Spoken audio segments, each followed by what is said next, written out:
All right. Hello.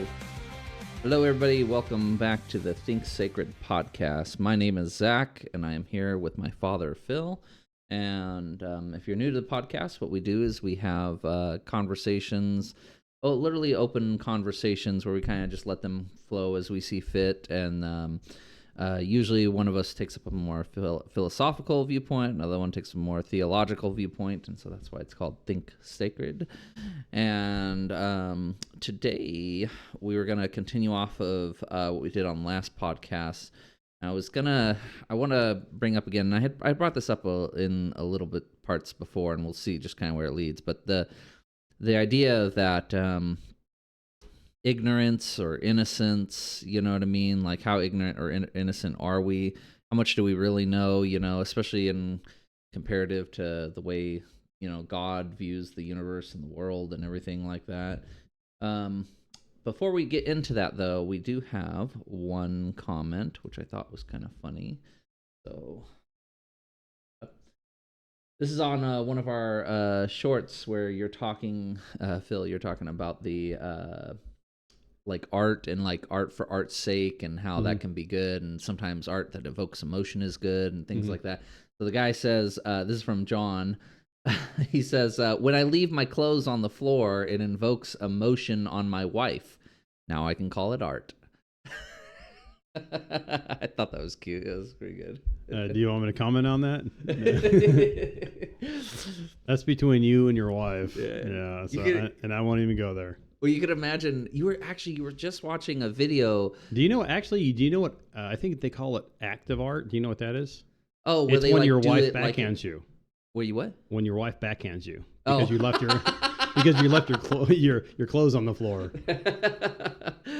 I was thinking about you were just watching. They call it something else. Was it Rockefeller? No.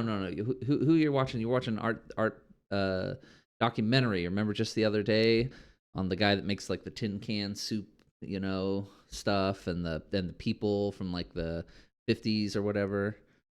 You know what I'm talking about? Oh no, I'm at a loss. Blake, you were just watching that just yesterday. Like, I was over here. And you were was it a documentary? It was like a YouTube thing. It was like a YouTube little, video talking about it. But anyways,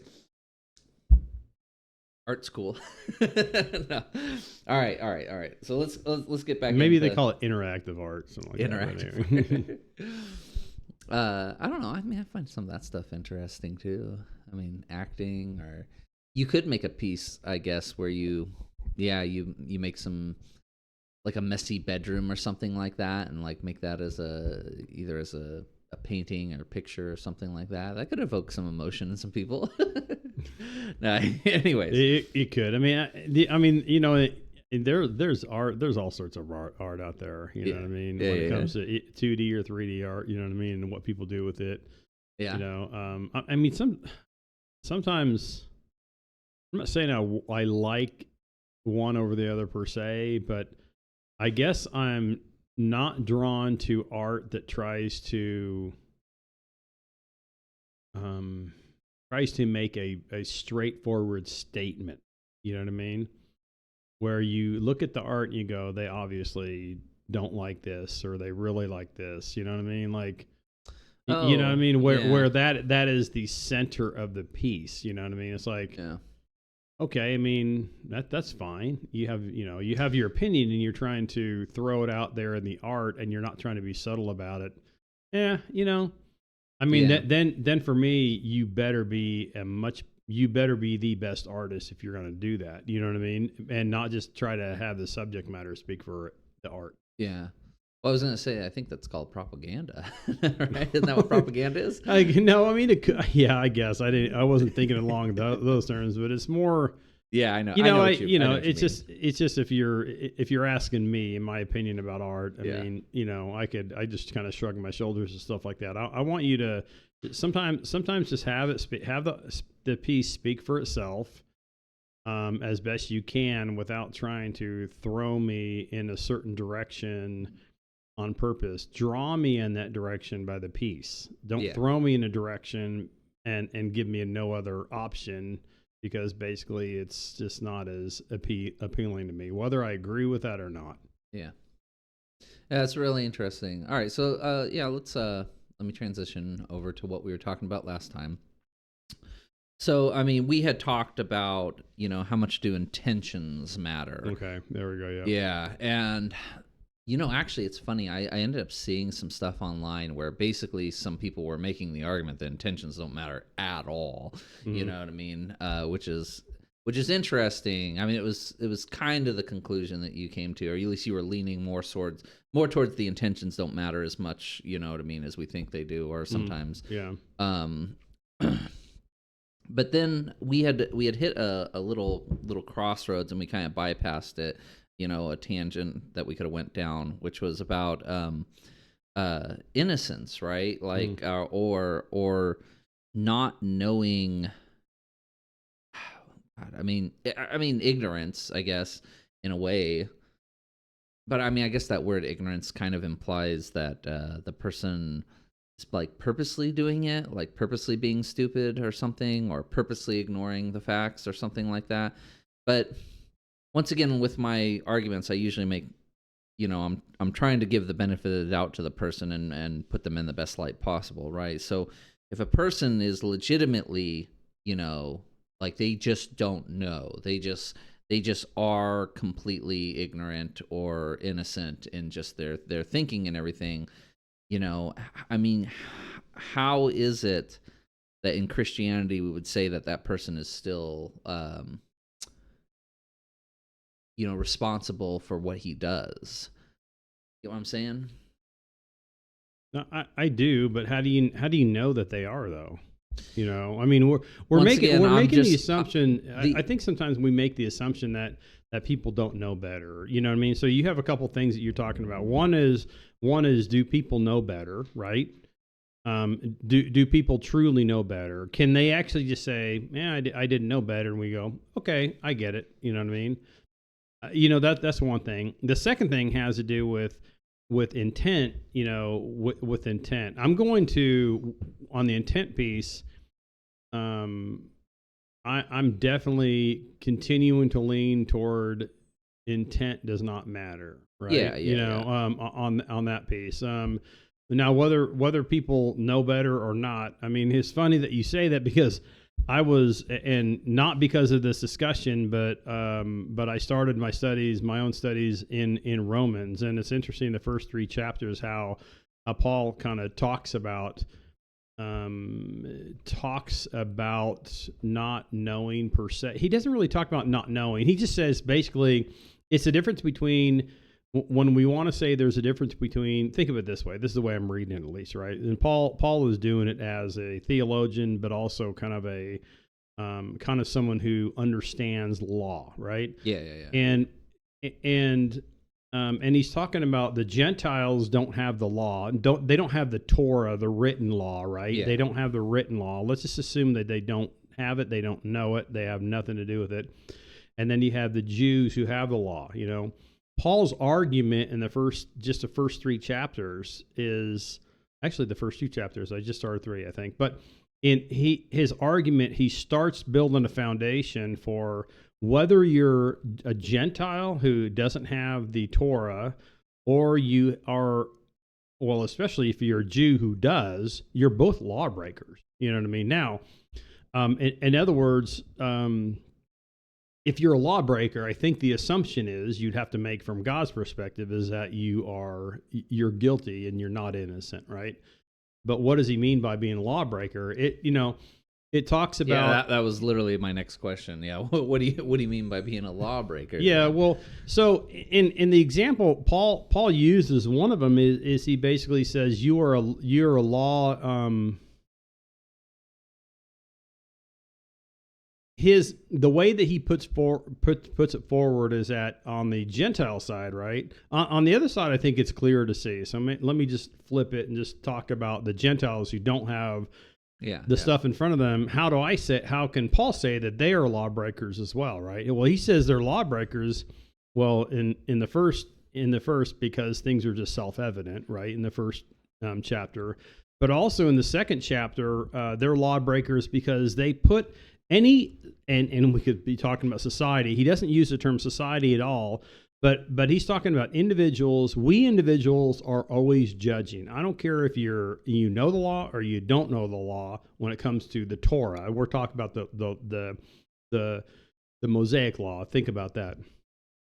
We're always judging people by the way that we think things ought to be done. Always. Yeah. And that's the way that Paul is putting it forth, that we're always judging. But we can never, no matter if it's God's Torah or even our own law in and of ourselves within what is in my mind, or whether it's in my society's mind, that we can never even live up to that. No one lives up to whatever law is out there. Now, obviously, God's law is something that is higher and a lot easier to break because the intent of the heart, right? But Paul's argument is that you judge people, you who judge, you can't even live up to those things that you are judging by, right? That standard that you're putting in place. So you're breaking your own law. And then he flips the script back to the Jews again that says, and then you who are calling these people into account, you have the law and you're guilty as well.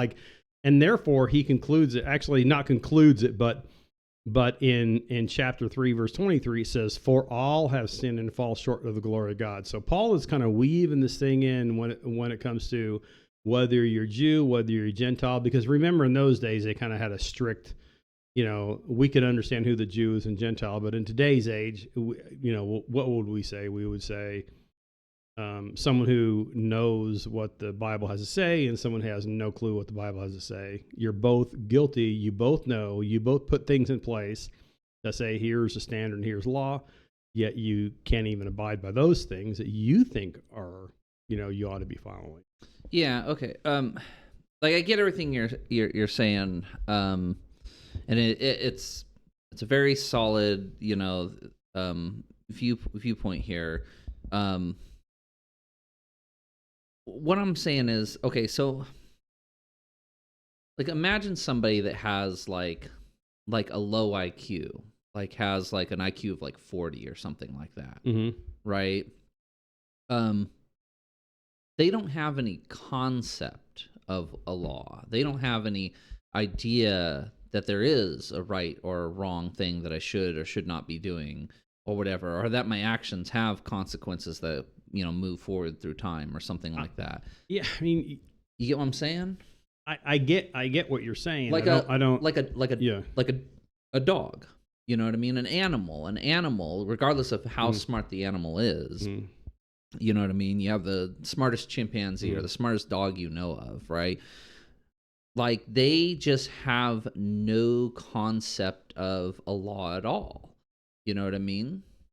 There is, so here's a prime example. I've never done it to this person. I'm not saying that I would, but there's a kid with Down syndrome that goes to our church, right? Okay. I'd be willing to bet if someone did something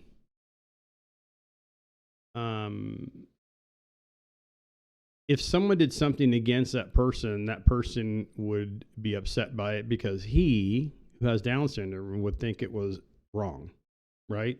So he's putting he has his standards that he says, you did this against me and you were wrong, right? I pretty much guarantee it. And the reason I do is because I see his interaction even with his mom maybe out in the lobby, you know what I mean? So he has a standard, whether it's even to the detailed standard that we have, or if it's just a rudimentary standard of right and wrong. I believe that he has it, at least. Now, does that mean everyone in this condition has it? Maybe I don't know. You know what I mean? But I think it's hard to say that they don't. But at that point in time, isn't it? Is it possible that it is just a? Is it just a biological reaction? The same way that a dog, you know what I mean? If two dogs are in the woods fighting over a carcass, right? One snaps at the other one and has to whimper away. You know what I mean? He whimpers away. it's a reaction. It's like this is the natural reaction of us, you know, interacting with each other. It's like someone establishes dominance, and then someone has to, interact by basically, becoming the non-dominant person. Well, okay, so maybe we put it forth another way, right? And this is where it may be a little more fuzzy in my head, but let's just say that person wasn't, someone didn't do something against him.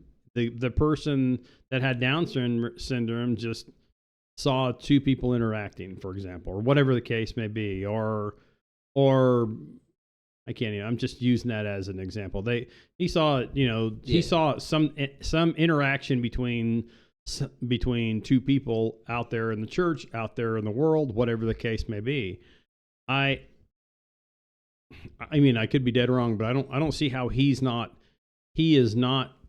at times making a judgment call and saying that was right, that was wrong, they shouldn't have behaved this way, or that was a good way to behave. I don't, even at a rudimentary level, I would assume that he does that. You know what I mean? Yeah. Yeah, it's really interesting. Like I'm trying to see if there's any way through this. Because I guess my argument is eventually going to evolve into what it's going to evolve into is that comparatively, our intelligence compared to God's intelligence is so far removed. We're so not even close to anything of understanding anything at all. Like how anything works, how the universe works, how we work, or how just anything. Like we just don't understand any of it, and God does. And therefore, the things that we do, we're basically just doing because God has programmed us to do them. You get what I'm saying? Yeah, I mean, why do you okay? I know it's a pretty common. It's a pretty common argument, right? I mean, it's a pretty common one, right? But what do you mean? What do you mean common? That we do things because God programs within us to do those things? Yes. Yeah. Basically, and this goes back into that God's sovereignty. I'm sorry. I'm sorry. Just real quick, explain that because I haven't heard that argument unless it's maybe a different. Really? Well, no, I haven't. Unless you're saying it in a way that I'm not understanding. I guess you know what I mean. Okay. Everything. And in the meantime, you just reminded me of something I want to look up. Just everything that we do is a reaction. Our body is essentially a machine, right? Including our brain, right? And we know this because we have people that have strokes or get brain damage, and it changes their personality. It changes the things they do. It changes the things they can do, right? So even our brain is also just part of our biological bodies working, right? You have basically, like when you exercise, certain hormones release in your body that make you feel good after exercising, and so therefore you want to exercise more, right? Or when you do something and dopamine hits and it hits in your brain, and then all of a sudden you want to continue to do that again, so that way you release more dopamine. So basically everything you do is programmed into you already, and all your body is doing is interacting and reacting to what it sees around it. I think part of that is true, but I think to say that. Oh my goodness! I can't even believe you said that. I mean, I think sometimes we react. I mean, it doesn't say that we're not guilty. Sometimes we talk about, well, I just reacted. That isn't even a reason or an excuse. Well, I just reacted. You know what I mean? Or when you're talking about driving down the road, right? Yeah. But because we've kind of taught ourselves to learn from things around us, and we're prepared, and we basically make a reaction on the road, for example. You know what I mean? Yeah. And we avoid an accident. Hopefully that's what we did, and we avoided an accident, and we didn't even have to quote unquote think about that, right? Yeah. We call that instinct, right? Yeah. But can you? The question is, can you? That is so. but relating that to an animal, right? Yeah. Who does things. I'm not even sure if an animal 100% does this all the time too.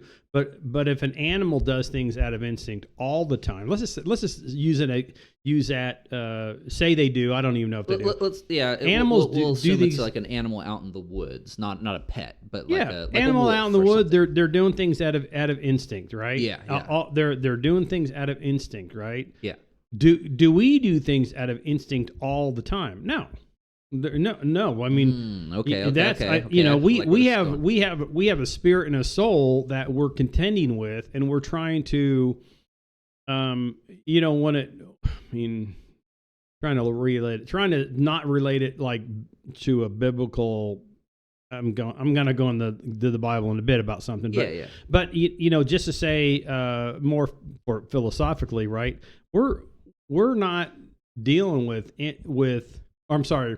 We're trying to say, I have my instinct, and there are things in my instinct I need to curb because it is not healthy. So we're going against that per se. We're learning things instinctively, and we're behaving instinctively, but sometimes we have to say, I can't do that behavior because it is not good for me, or is not good for my family, or whatever the case may be. That's different. But is that just a deeper layer of the instinct? Is that just when you're stacking up Legos, right, to build something, right? And you might sit there and you might think that this Lego is important, but then the entirety of it is more important, and it understands that, in and of itself. So how can we say that part isn't also a deeper instinct? I don't know. I think if you, I'm totally on board with you. And by the way, once again, I'm trying to make this argument as strong as possible. I mean, I think everybody knows by now, like, I hate evolution, and I'm making sure to try to avoid the evolution part of this argument, because it usually comes from evolutionists. Okay. But I am putting forth this nature-based, it's like we're programmed. Keep going. Yeah. Well, let me ask you: doesn't it come back to what you're saying, right? Doesn't it come back to how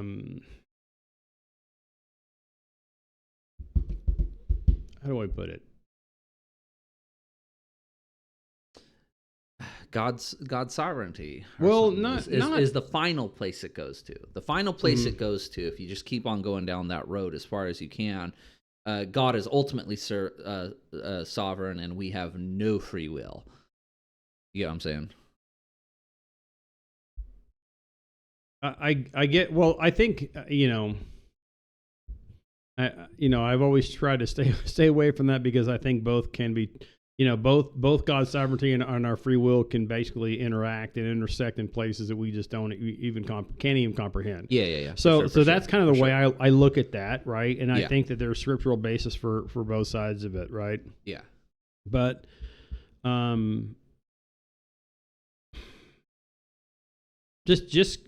let me ask you this, okay? Yeah. Okay. If we're talking about the things that we're talking about, right? Isn't it sufficient, or isn't it the same argument that people make, or isn't it really related to the exact same argument people make to say ultimate truth isn't out there? It's within us, right? It's within us, and the ultimate truth we don't make. There's no such thing as ultimate truth.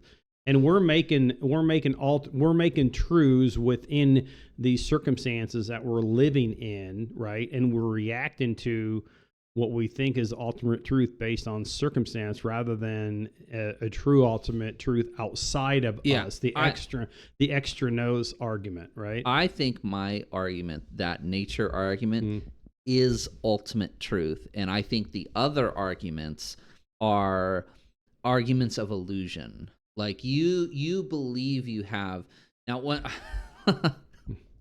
I'm once again, I don't necessarily believe this myself. What I'm doing is I'm trying to make the argument as strong as possible. Okay, but imagine basically everything that you believing you have free will is the illusion. That's the illusion that you have free will. Mm-hmm. And the truth of the matter is, the ultimate truth of the matter is you are just a programmed machine that is doing what it does, just continually existing and trying to survive and trying to be itself. Yeah. It's a rough one. But doesn't that say that we're devoid of spirit and soul, and we're more just AI? Yeah. You know what I mean? And we're AI, and we're just looking at and pulling things together that basically we already exist out there. Yeah, part of this was really big on why we had our art episodes, because when we're talking about them, we're talking about the soul of playing music. And when you do that and you capture that and you feel something like really deep, you know what I mean? I started playing music again now, a little bit more than I was playing. I mean, I had still been messing around, you know what I mean, but after we did those episodes, then I started picking up the guitar again more, and I even started showing Corey how to play as well. But I'm getting back into it, and yes, there's absolutely this like feeling of the experience, the present of like when you're doing things like playing music or making art. So yes, so those are great arguments against that. It's great arguments against nature. You know what I mean, about us just being AI robots. Yes, those are arguments against nature. Yeah. Art is basically like this. Like, I mean, this is not natural. This would not occur in the natural world, right? Okay. This took something more. This took a soul, you know what I mean? It took something. So I'm kind of destroying my own argument here, but it's the point. It's why I can't settle on anything. And this is why I go so deep into one direction and so deep into another direction. And then like it's like both of them cancel each other out and neither of them wins, and you end up finding yourself somewhere in the middle again. You know what I mean? Well, I think in a lot of circumstances, I don't know why I'm saying we. We in the general sense of we, right? Yeah. That humanity says, well, it's either this or this, right? Yeah. And it's like, wait a sec. I mean, I'm not saying, and I think I talked about it before. I'm not saying basically there's a middle ground. I don't know if that's a really good way of putting it when it comes to just anything. And like look at anything out there where sometimes we're given choices. We're given A or B or A, B, and C, and we think, well, that's that I can't choose both, or I can't choose a fourth alternative, or what, you know what I mean? Or like how do we look at that? I think sometimes when we're looking at things, it is very plain and black and white. Other things, when it comes to what we're talking about here, I think there's instinct out there. I think there's soul and spirit out there. I think things exist, and that all of it is true to a certain extent, you know what I mean? And how do we look at, back to the questions that really were kind of posed at the beginning. One just has to do with, intent, right? One had to do with intent and another had to do with innocence, right? Does, if we say that, if we say that basically, my intent ought to dictate whether, I think this is where I see overlap, right? That my intent ought to dictate whether I am innocent or not, right? I think is what you were saying, right? Yeah, I think there's overlap there as well. Yeah. That's good. So if I'm looking at that, like what is it? You know what I mean? And there's not, anyway, back to the soul, spirit, instinct, all of that, all of these things are yeses at times, you know what I mean? Yeah. But how do we meld it and say, am I innocent or not? And why am I not innocent? If I say I'm innocent based on my intent, then basically I got to argue that point, I guess. You're the philosopher, I guess. And it's your podcast too. Well, no, but it's ours. But you know what I mean? But is it that it is the, but if I say, hey, basically intent doesn't matter, then, intent doesn't matter, and we're not innocent as we think we are. We're, I would say that we're pretty stupid sometimes, and we kind of ended the last podcast. Sure, we're dumber than we think we are, and I think you pointed out, and I would totally agree with this. And actually, this is what I wanted to pull up in Job, where it's interesting because because where it says it's not in Job, but I'm sorry, is it in Job? I don't know. Wasn't the verse I was going to pull up, but there is another verse out there that says, his thoughts, God's thoughts are higher than our thoughts. His ways are higher than our ways. You know what I mean? Yeah. And it talks about our comprehension of what God does back to, in his sovereignty, right? Yeah.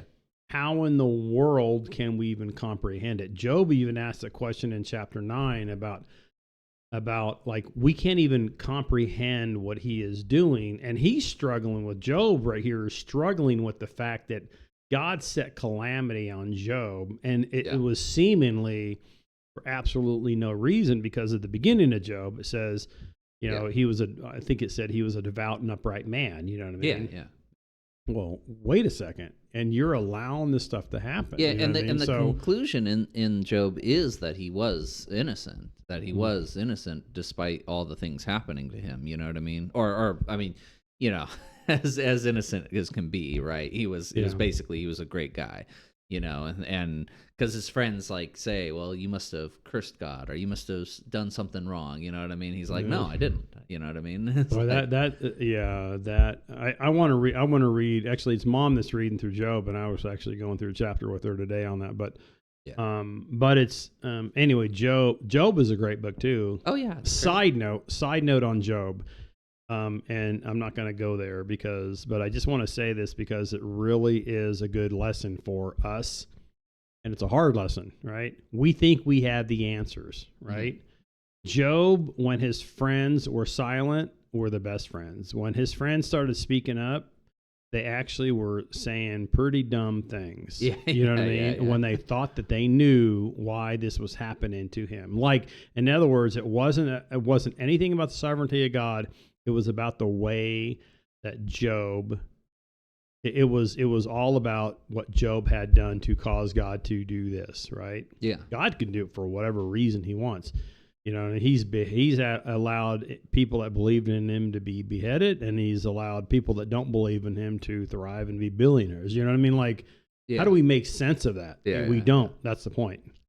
Well, but I think that's ultimately the question we're asking here. You know what I mean? It's like we don't really know what's going on, right? And so God's making these decisions of, who lives, who dies, who's persecuted, who's not persecuted, and he's making the perfect decisions, I assume. You know what I mean? All the time. Mm-hmm. So every time that something happens, every time the tree falls, in the roadway, it was exactly what God wanted to have happen, and nothing else could have happened. You know what I mean?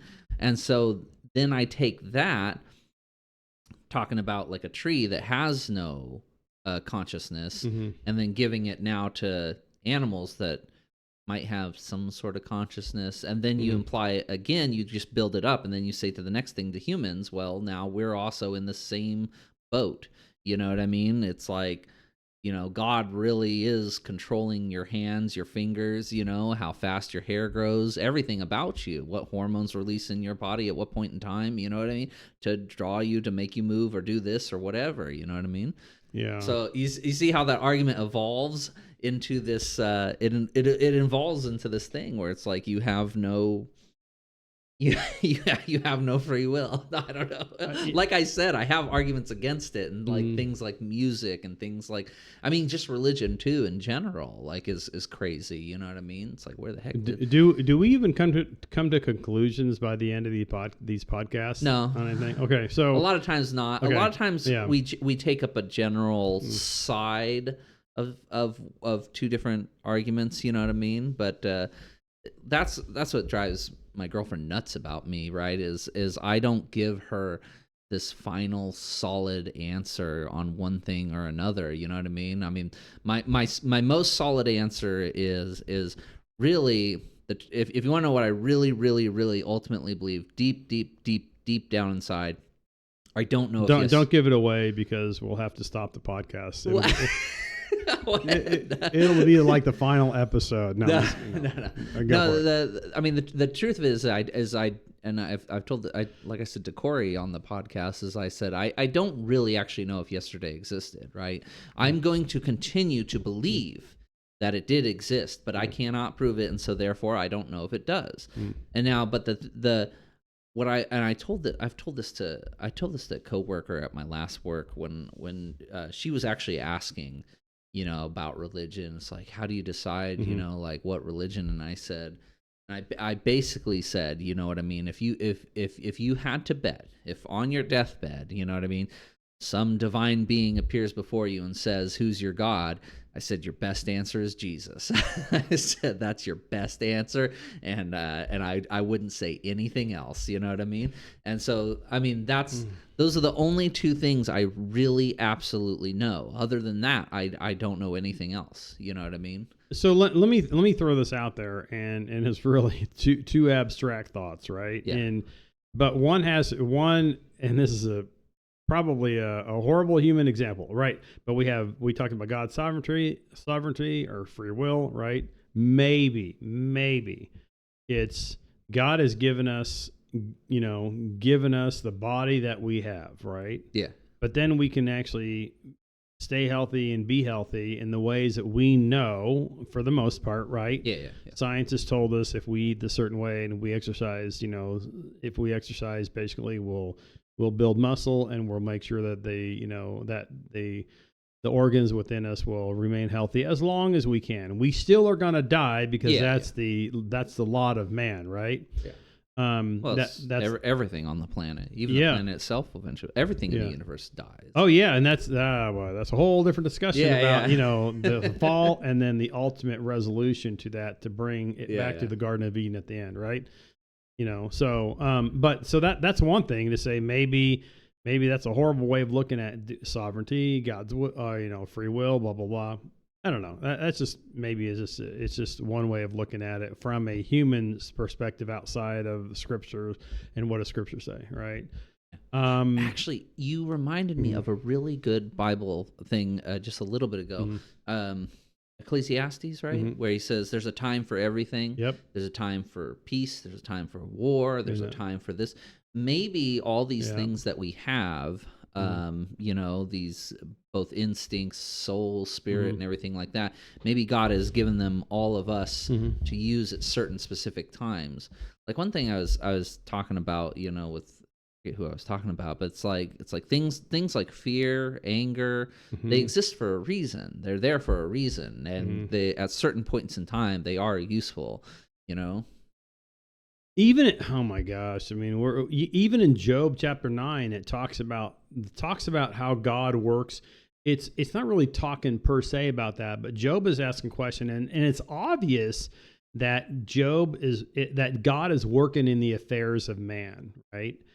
And and God and Job basically says he can take a mountain and cast it down, you know what I mean? And he can flip it upside down on his anger. Now it's interesting, it doesn't really talk about like what anger are you talking about, right? Yeah. Point is, but I think the bigger point is that God is emotionally vested in his creation. So that's a good thing. That's a good thing, right? That is a good point. Yeah. But back to the second thing that I was going to talk about, and I don't know much about this, but I thought it might be a really good book for me to read because I'm going through a podcast where it's 40 minutes in the Old Testament, and this guy's fluent in Hebrew, right? Which helps a lot because he gives a lot of extra, like these nuances of context, which really helps in the study. But he was talking about, he's the same guy that was actually going through Dante's Inferno, right? Oh, he's nice. Reading through it right now, right? Awesome. But he said that there's a book out there, and I don't even know who the author is, and I think it was a book, or maybe it was a chapter within a book, but it says, "You are what you worship." You know what I mean?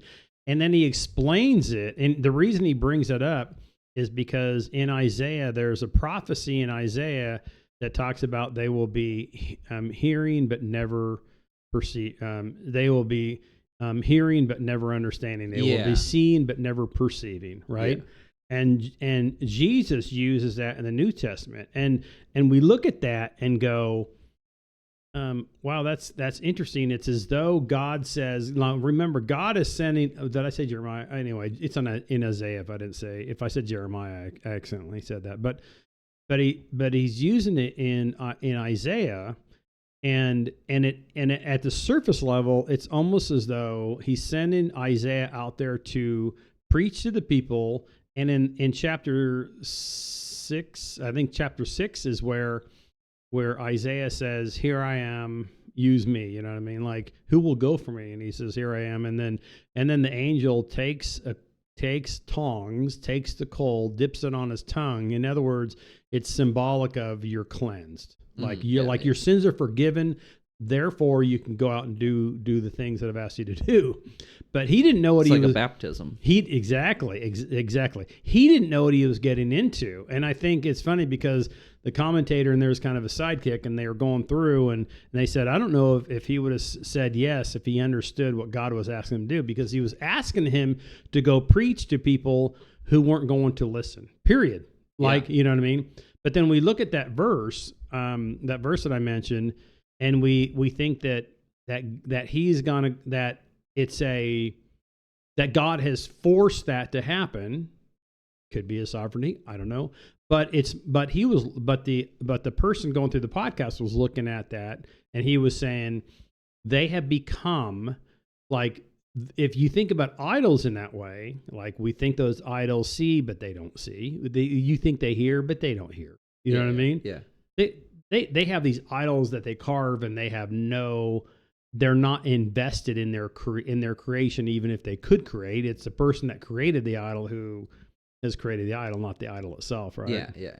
So they have become, those people that are like that have become the people that they worship, because if you look beyond that, that's who they become that, and therefore they're going to be condemned for worshiping idols and becoming like the idols that they worship. And I thought that was a really interesting perspective on that verse, and the verse that Jesus even uses in the New Testament against the Pharisees, right? As judgment, you know. That's pretty deep. Yeah, that's a good one. I really like that. Yeah. So anyway, what were we talking about? Yeah. No, but it was some great stuff. But I'm sorry, Job. But Job even says something. Anyway, Job, what does he say in chapter 9? Something's going on. Internet here. But he's talking about he who removes mountains and overturns them in his anger. He shakes the earth. You know what I mean? But he talks about how God is like, if you look at that, he doesn't say it per se like this, but you look at the whole thing, and it's God is invested in his creation, right? Yeah. Now, whether we understand it or not, I'm sorry, though I am in this is what Job says. Then how then can I, Job, answer him, choosing my words with him? Though I am in the right, I cannot answer him. I must appeal for mercy to my accuser. If I summoned him and he answered me, I would not believe that he was listening to my voice, right?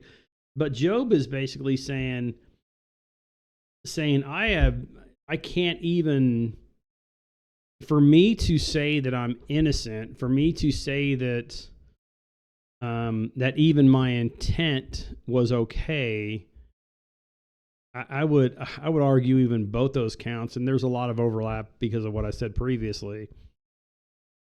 Just, I think I have a hard time going there. And by the way, about intent, we can go into that a little bit about why I think intent it doesn't matter. What we essentially touched right there is the very crux, the very like centerpiece, the belief of Christianity is that we're all sinful basically all the time, right? Like it's like all the time, you know, we're not doing the right thing. That's what he says in Genesis chapter 6. Yeah. God looks and he says, basically man is sinful continually. Like it's like no matter what they do it in sin. I'm going to destroy it with a flood. So that if you read why he did that, because their thoughts and actions were continually sinful. Yeah, like it wasn't even like I see something over here and I see a little bit over there. But those people were destroyed though. Now we have everybody today as well, and it still counts for basically everybody. You know what I mean? It's like nobody is yeah, it's just wild to think about. You know what I mean? It's just like you're basically messing up all the time. But it's like, how could that be? Like, it seems like such a contradiction to like the way the world works, right? Mm. Or the way that you're saying, God's invested in His creation, right? We're His creation. He's invested in us. We're all made in the image of God, right? I mean, so there's something inside of us that's divine and perfect at all times, right? And so it's like, how in the world are we, just basically always messing up? Like I don't know. Yeah, I mean, let's not even talk biblically, I guess, about that just for a second. I mean, I might go back into that, but I don't know, the way I look at it, it's, like I actually mentioned last podcast or maybe the podcast before, or just using some crazy example out there of, and I think I said someone just post on Nextdoor about, eating at a certain restaurant and liking it, and 49 out of 50 pipe in there and they have something they can't even believe that person had a good opinion on something or whatever, you know what I mean? And I'm just using that, as a, little bit of a, what do they call it? Hyperbole, so to speak. But it's really, there's a lot, I think for me, there's a lot of truth there because you don't look at social media and look at a thread where 20 it doesn't even matter what the subject matter is, right? It doesn't even matter. When you go into a thread, you're either going to see people with their own opinion because they think they know better, right? Yeah. I think the highest percentage you're going to have people with their own opinion, or you're going to have people that basically have something critical to say of the person that posted or another commenter. That's just the way we do things, right?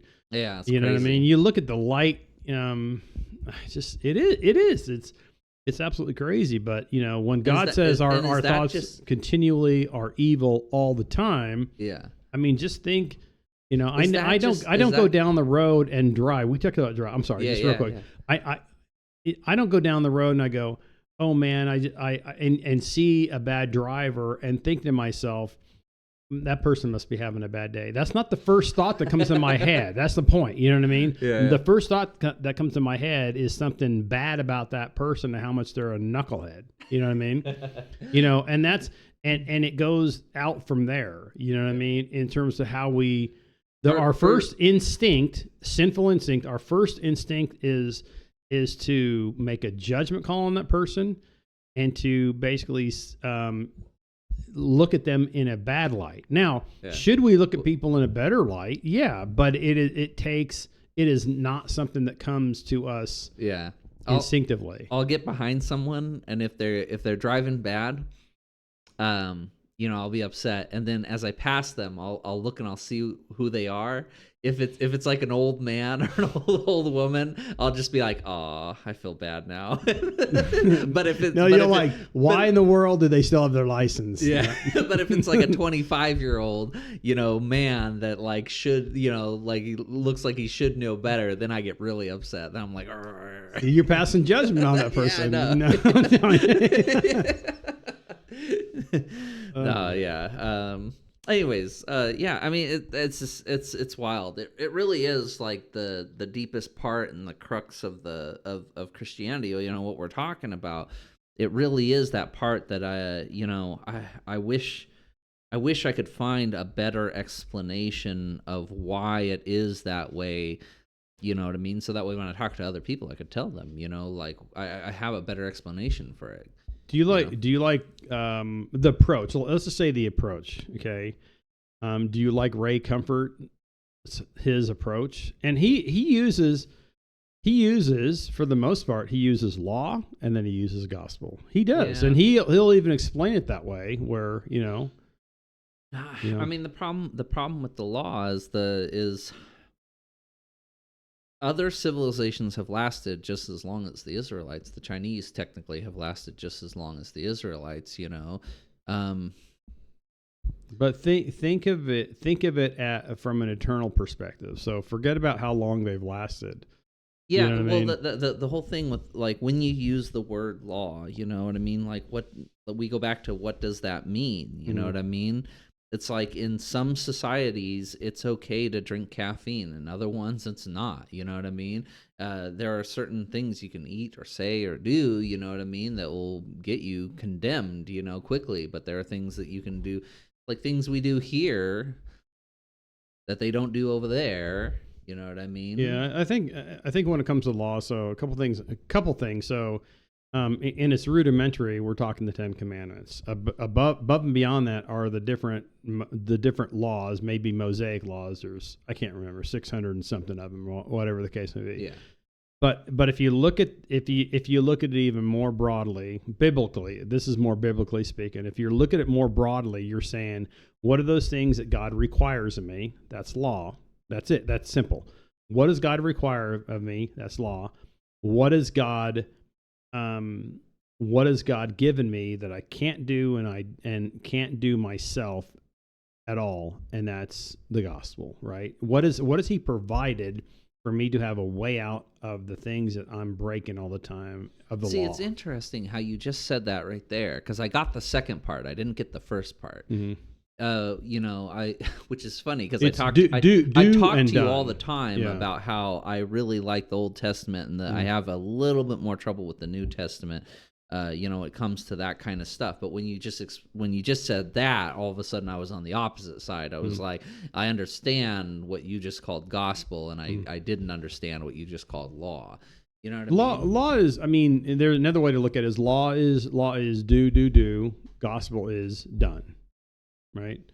You do this and you do this. You know, God even talks about that. You do this and you'll live. Well, then why do we talk about law at all anymore at all? Like, why is there still any sort of law at all then? If you're talking about Mosaic law or whatever, or something like that. If the gospel has already oh my gosh, we're going to, I know what conversation we're going into now.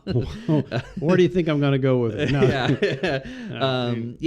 It goes back to this whole thing, you know, like, just justified by works or whatever, you know. Are you justified, or are you, you know, like when it comes, why, if the gospel is already fulfilled, you know what I mean, then why do you have to worry and watch the laws at all, you know? For a non-Christian, well, okay, so why do you have to worry about them? I think you really still have to, you still can't go around murdering people. You know what I mean? It's just, it's obvious, right? That's an obvious statement, right? It's like, okay, so the gospel's fulfilled, you know what I mean?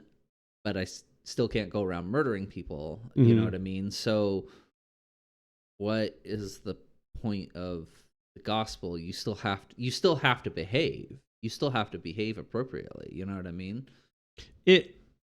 Well, you could look at it a couple different ways. One way is to say if I'm back to the example, you know, where I'm talking about Romans.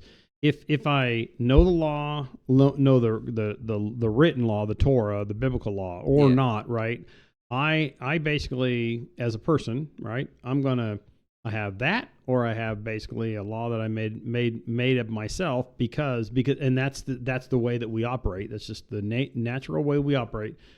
Is we have a law that we say is there biblically or not. We say it, and we can never even adhere to the law, right? So what's the use of the law? Is that what you're saying? It depends. I mean, if you're saying what's the use of the law? Well, I understood what the use of the law is, like it had been brought up previously in the podcast, that it's your teacher, it's the thing that it's like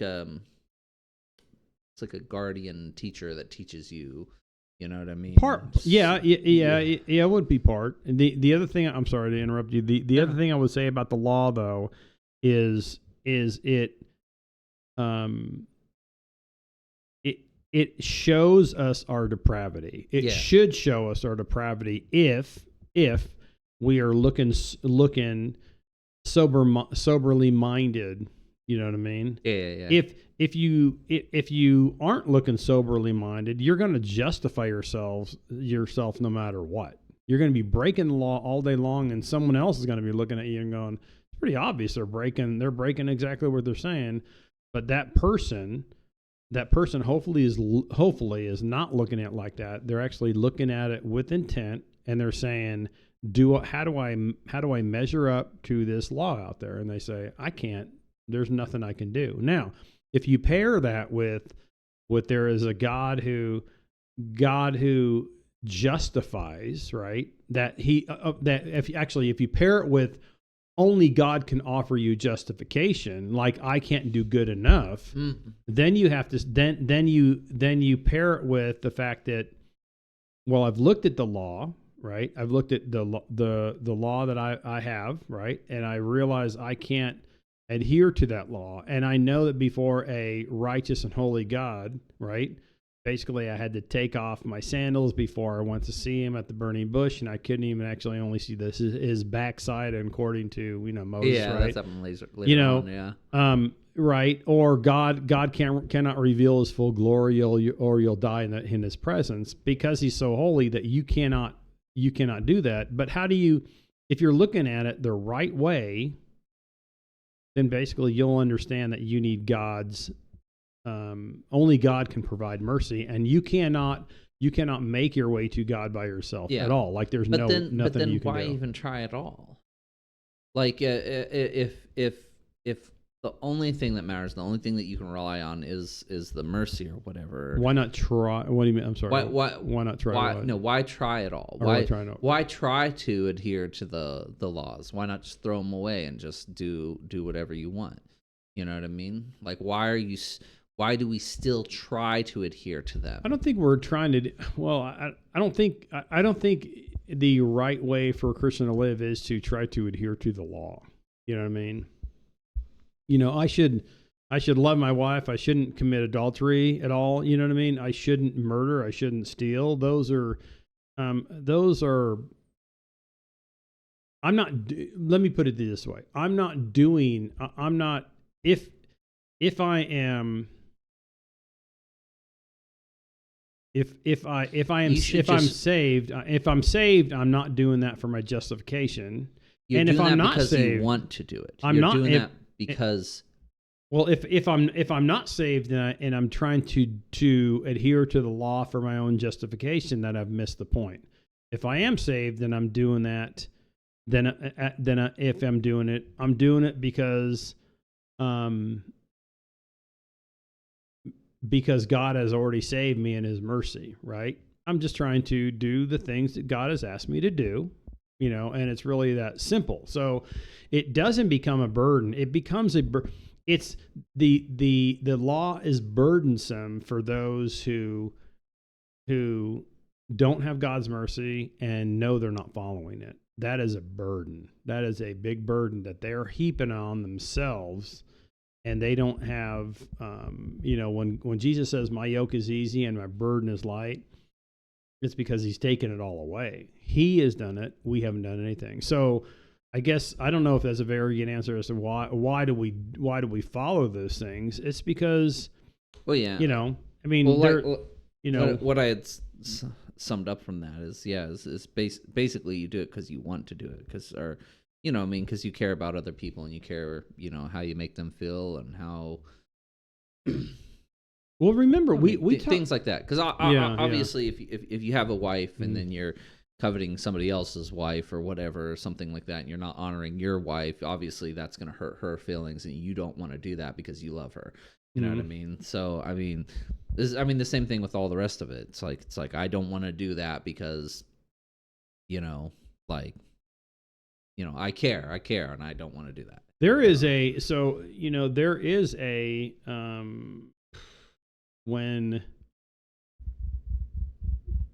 well, anyway, I was gonna say that when we don't follow the law, I'm not saying we don't do this. I mean, actually, let me back it up a little bit because I don't want to get into, or what I don't want people to perceive from this discussion is that we're still following the law, and basically we're trying to tiptoe through the coals, in our life, you know what I mean? Or else we're Yeah. going to fall into the coals and we're going to burn ourselves and it's going to be painful. And therefore, walking through life is really just a big burden. You know what I mean? Yeah, yeah, yeah. It shouldn't be, you know what I mean? Yeah. So if we talked about this before, where Jesus summed up the law and the prophets in two things: love God with all your heart, soul, mind, and strength, and love your neighbor as yourself. And he said all of the law and the prophets are summed up in those two things. And then you start looking at the law and the prophets, you're like, oh wow, like it's really it can really be boiled down to that right now.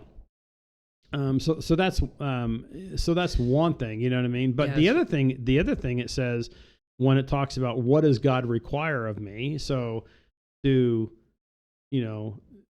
does God require?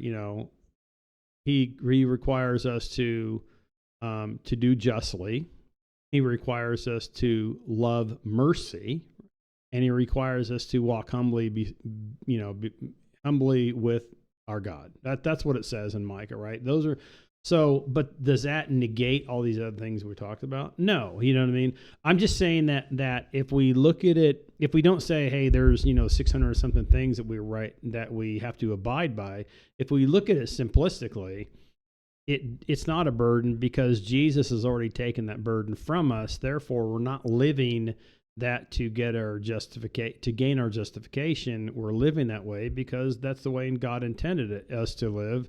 And there's a lot less angst and a lot more peace living that way because that's just the way that he designed us, right? Outside of that, there is a burden, you know what I mean? But Jesus has lifted the burden, and we can lean on him for our justification. We can't lean on him for our justification, then basically it's going to be a burden walking through this life.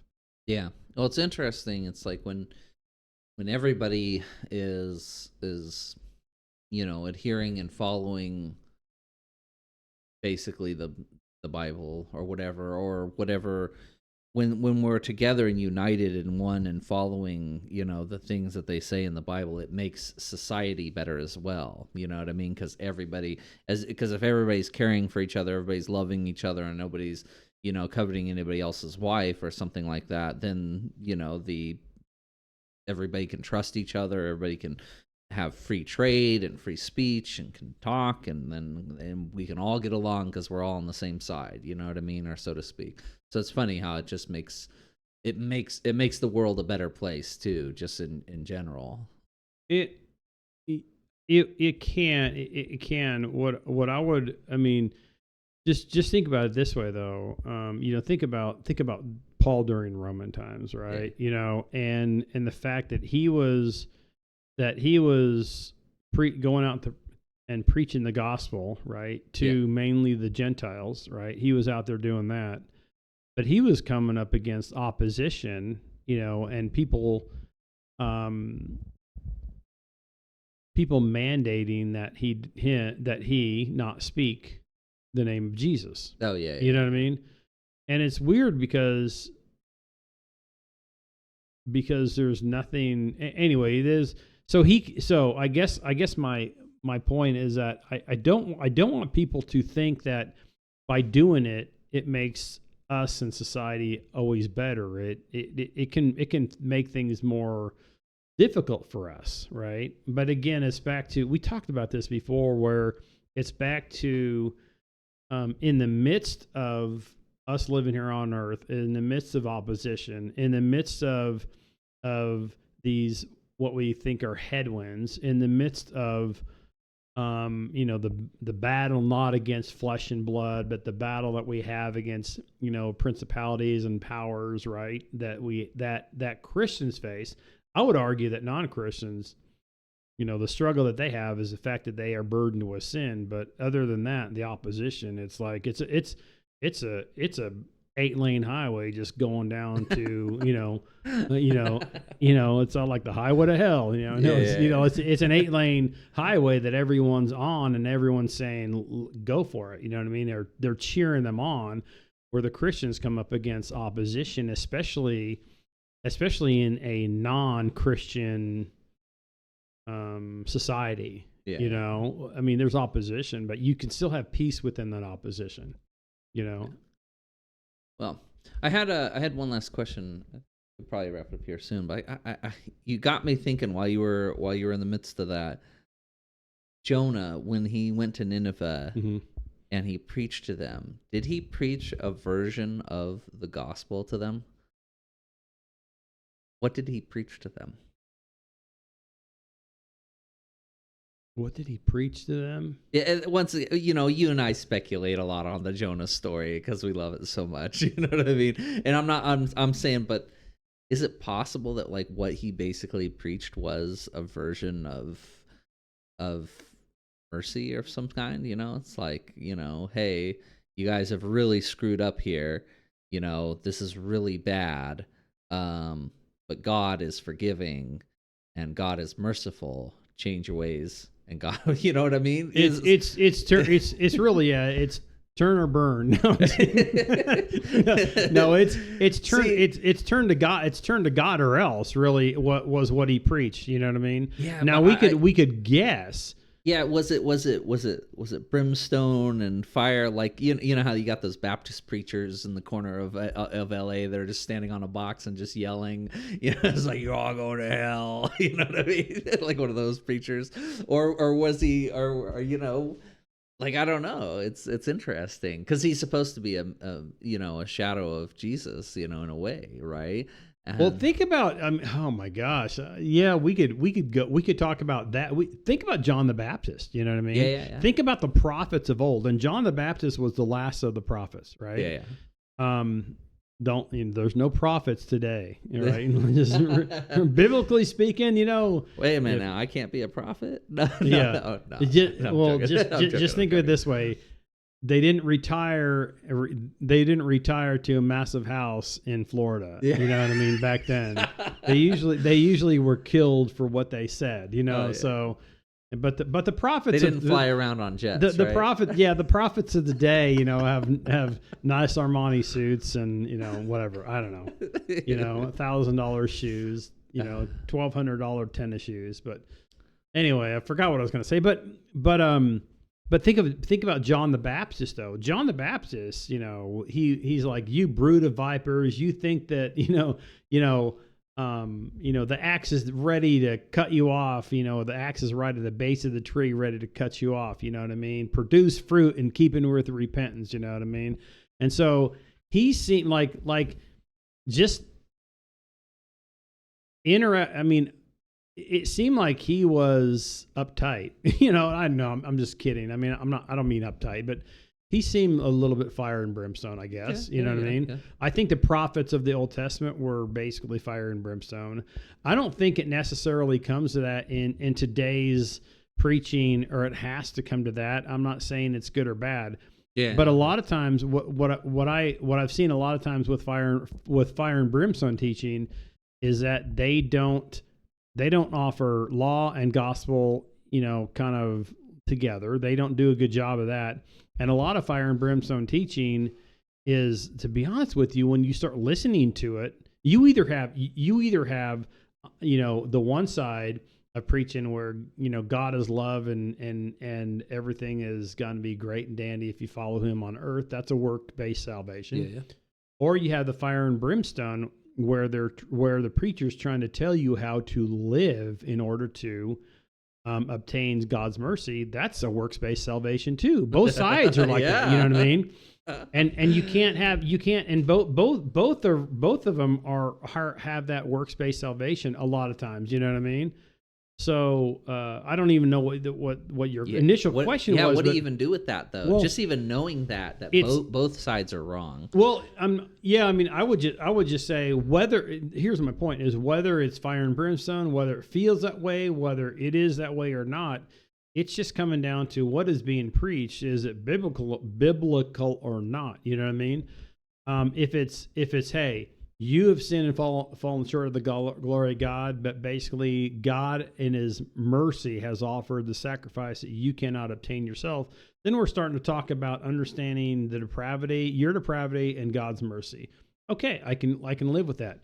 But if you listen, if you listen to preachers that are talking about how if you do these things on earth, you're going to have abundant life here on earth, or that's a works-based appeasement of God, right? Or you have the fire and brimstone, who basically I've seen it over and over where they're saying you do this and you do this and you do this, and if you they're either implying or they're straight up saying if you stop doing this, you need to stop doing this for God to accept you. It's like, wait a sec, that's not even the gospel either. Both of them are saying there's a way to appease God, and it's all from me to God, not from God down to me, right? And so both most of the time miss the whole point of truly that God is all sufficient. We have no sufficiency in and of ourselves, which I've said in different ways, maybe several times on this podcast. And that's, I think, the thing that I guess if I was to say, what do I want to drive home on all of the stuff I'm talking about, it's our insufficiency and God's sufficiency, right? Yeah. Hopefully that makes sense. I wonder if maybe this is where we can pick up on the next podcast. I wonder if you've heard it said like God is a consuming fire, right? And a lot of people draw inspiration from older religions. Older religions would have like you'd worship the sun itself. I wonder if you pictured God as like a center and everything radiates out from him. You know what I'm saying? Maybe we can talk about that on the next podcast. But there's. Okay, so let me not give it up then. If we continue on this, all I would say to the viewers, if they want to take a look at what fire is in the Bible, right? There's churches. Man, I speak bad about churches out there. I do for a reason. But if you're talking about what churches think fire represents versus what fire truly represents in the Bible, look at that, and then we can come back and maybe talk about what fire truly represents in the Bible. Yeah, it's really and I would say it's the opposite of what most churches think. That's all I'm going to say. Well, it reminds me of water represented in the Bible too, because in the Old Testament, a lot of times water represented death, actually, because it was deep. You go deep into the ocean's death. But then you have Jesus talking about filling up your cup, you know what I mean, with living water. So look at Noah and the flood, and look at what Peter. I'm not even going to bring that. Look at how Peter brings in the flood, and how he looks upon the flood example, the type and shadow we talked about. Yeah. Look at how Peter explains what the flood represented. Man. And the water. I'm sorry, the water and the flood represented. Yeah. Okay. So that's all I'm going to say. It's absolutely incredible. I love it. We went for an hour and 12 today. So that's pretty good, huh? Yeah. That's good. It was a good one. I liked it. If you guys are still sticking around, hey, thanks. Give us some comments if you have any ideas that you want to put forth. From the ones that we have, and if you guys liked it, give us a thumbs up or rate us on Spotify. Follow. So. Yep. All right. Thanks very much, guys. Bye. You are what you worship, or you become what you worship. It was one of those two, and I just thought, wow, that seems interesting.